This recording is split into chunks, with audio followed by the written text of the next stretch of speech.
नमस्कार students. Last video में हमने चैप्टर 12 रानी का एक्सप्लेनेशन किया।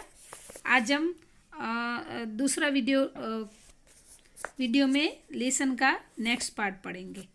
हमने लास्ट वीडियो में अंत में पढ़ा कि उसमें जो रानी घोड़ी है, जो घोड़ी लेके आई थी, उसका वर्णन था कि हल्की चॉकलेटी रंग, चमकदार रंग था उसका। उसके कानों के बीच में माथे पर झूलता अयाल का गुच्छा था। फिर बड़ी काली, स्वच्छ और पारदर्शी जैसी आंखें थे उसके। लाल नथुने जिन्हें फूला फूला कर चारों ओर गंध लेती थी। नथुने यानी कि नाक के जो ये दो पार्ट है, जिन्हें આપણે ગુજરાતીમાં नासिका कहिए हम। हाँ, तो उसको फूला फूला कर चारों ओर की गंध लेती रहती है। उजले दांत और लाल जीभ की झलक देते हुए गुलाबी आंखों का लंबा मुंह जो लोहा चबाते रहने पर भी क्षत विक्षत नहीं होता था। क्षत विक्षत होना यानी कि उसको कुछ असर, उसके जो मुंह के अंदर जो इसके होता है लोहा, वो चबाते थे फिर भी उसके मुंह को कुछ नुकसान नहीं होता था। तो ये घोड़ी का वर्णन है कि उसके दांत ऐसे लाल थे, उसकी जीभ लाल थी, गुलाबी होठ थे। फिर ऊंचाई के अनुपात से पीठ की चौड़ाई अधिक है। उसके हाइट के हिसाब से पीठ की चौड़ाई ज़्यादा थी। सुडौल मजबूत पैर और सघन पूंछ जो मक्खियाँ उड़ाने के क्रम के मोरछल के समान उठती गिरती थी। उस समय यह सब समझने की बुद्धि नहीं थी, परंतु इतने दीर्घ काल के उपरांत की स्मृति पट पर वे रेखाएं ऐसे उभर आती है जैसे कि अदृश्य स्याही से लिखे अक्षर अग्नि के ताप से प्रत्यक्ष होने लगते थे। इसमें क्या कहते हैं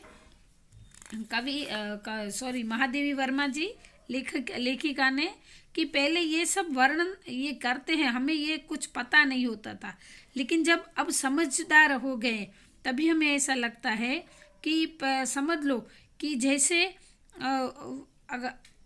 जो थोड़े लाइट हो गए हो अक्सर, और उसको जब प्रकाश मिलता है और वो उसकी जो शाइनिंग आती है वो अक्सर दिखाई देते, वैसे वो स्मृतिपथ यानी कि यादें ताज़ा होती है।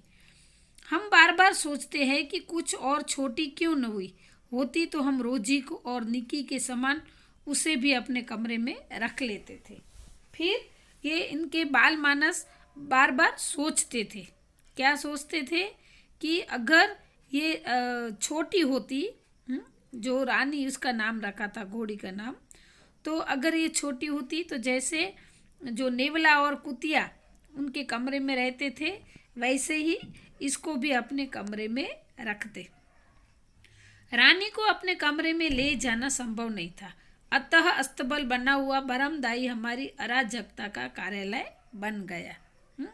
कि वो सोच बरामदा यानी कि बड़ा ऐसा अस्तबल का वो दरवाजे जैसा बनाकर, उसके लिए अस्तबल यानी कि घोड़े की रहने की जो जगह होती है ना, उसको अस्तबल बोलते हैं।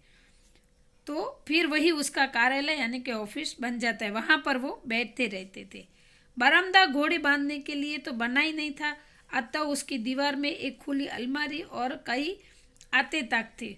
उन्हीं में हमारा स्वेच्छा विस्थापित और शरणार्थी खिलौने का परिवार स्थापित होने लगा। मतलब अलमारी और कई आते ताक यानी कि थोड़ी थोड़ी खिड़कियाँ ऐसे छोटे छोटे स्पेस वाली थी, तो वहाँ पर फिर बच्चे वहाँ पे अपने खिलौने भी रखते थे।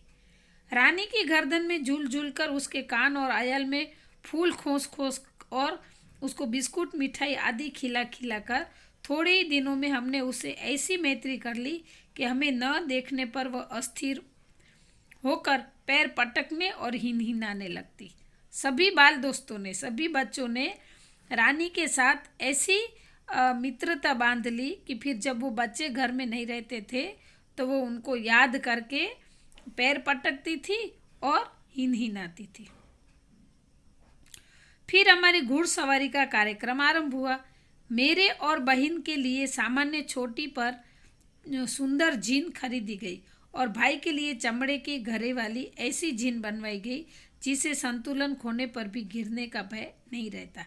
जीन यानी कि घोड़े पर बैठने के लिए जो आसन होता है, तो लेखिका के लिए और उनकी छोटी के लिए सुंदर जीन, लेकिन उसके भाई के लिए चमड़े के घेरे वाली जीन बनाई गई, जिससे वो गिरने का प्रॉब्लम ना रहे।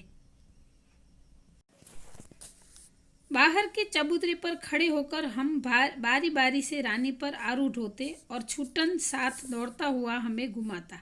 सवेरे भाई बहन घूमते और स्कूल से लौटने पर तीसरे पहर या संध्या समय मेरे साथ यह कार्यक्रम दोहराया जाता। परंतु ऐसी सवारी से हमारी विद्रोही प्रकृति कैसे संतुष्ट हो सकती थी। अस्तबल में रानी की गर्दन में झूल झूल कर, स्टूल के सहारे उसकी पीठ पर चढ़कर हमें संतोष न होता था।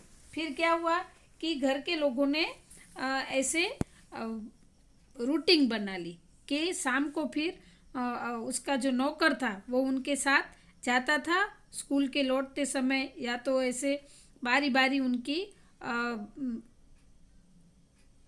मतलब बारी बारी यानी टर्न बाय टर्न उसकी बारी आती थी। संध्या के समय भी फिर भी उनको, इन बच्चों को संतोष नहीं होता था कि घोड़े पर घूमने का, फिर भी उनको इच्छा होती थी तो क्या करते थे कि अस्तबल में उसकी गर्दन में झूलते थे, फिर स्टूल के सहारे उसकी पीठ पर चढ़कर भी बैठते थे, फिर भी इन बच्चों को संतोष नहीं होता था।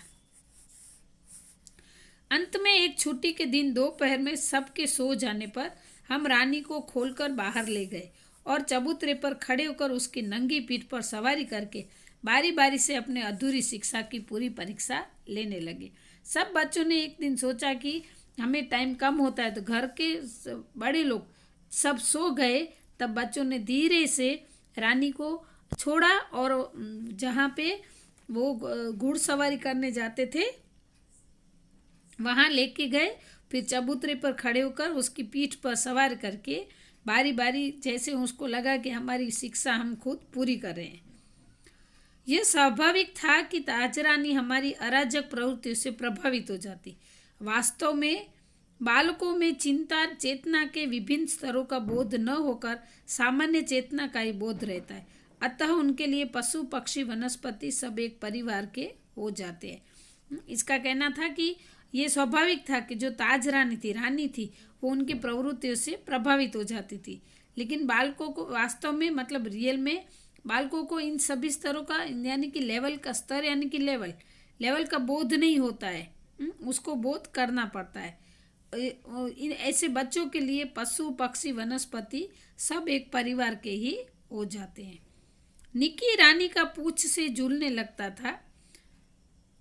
रोजी इच्छा अनुसार उसकी गर्दन पर उछलकर चढ़ती और नीचे कूदती थी और हम सब उसकी पीठ पर ऐसे गर्व से बैठते थे मानो मयूर सिंहासन पर आसीन हो।